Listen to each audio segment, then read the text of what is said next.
It was 2 a.m. when I overheard my daughter-in-law on the phone. Tomorrow, we're sending her to the nursing home. Can you imagine pouring your heart and soul into your family, only to find out they were plotting to throw you away like trash? That's what happened to me, Margaret, at 70 years old. My own son and his wife betrayed me in the most shocking way imaginable, but let me tell you, they severely underestimated the woman they thought they could discard.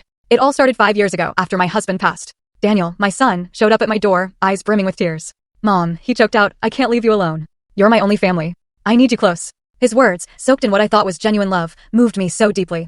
I sold my beloved condo, packed up my life, and moved in with them. For a while, everything seemed perfect. Daniel was affectionate, Victoria greeted me with warm smiles, and I felt useful, helping with chores, cooking, and simply being there for them. But slowly, almost imperceptibly, those smiles began to curdle. The sweet words turned into sharp edges. The hugs became empty gestures. And I, like a fool, kept telling myself it was just a rough patch. Things would get better.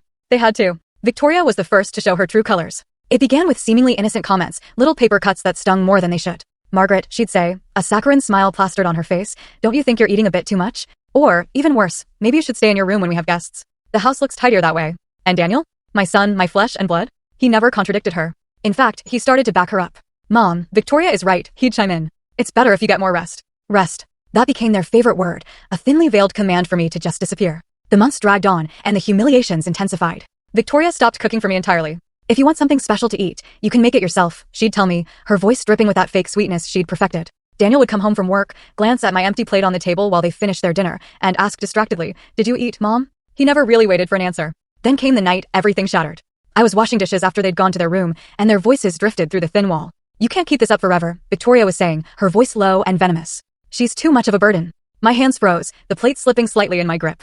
I know, Daniel replied, sounding weary. But she's my mother. Exactly, Victoria snapped back. She's your mother, not mine. And I didn't marry you to become a full-time nurse for the elderly. A nurse for the elderly. That's what she thought of me. Not a mother-in-law, not a grandmother to her future children, but a burden. A task. A thing to be managed. The plate in my hands began to tremble violently. My heart was pounding so loudly I was afraid they'd hear it. The following weeks were hell.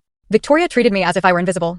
She'd walk past me without a glance, respond with one-word answers, or simply ignore me when I spoke. Daniel was no better. He'd kiss Victoria, then greet me with a nod, as if I were a stranger in his own house. But what truly cut me to the bone was hearing them talk about me when they thought I couldn't hear. She's getting slower, Victoria would remark. Yesterday, it took her an hour to do something that would normally take 20 minutes. Maybe we should look into some and then watch the full story. Link is attached below.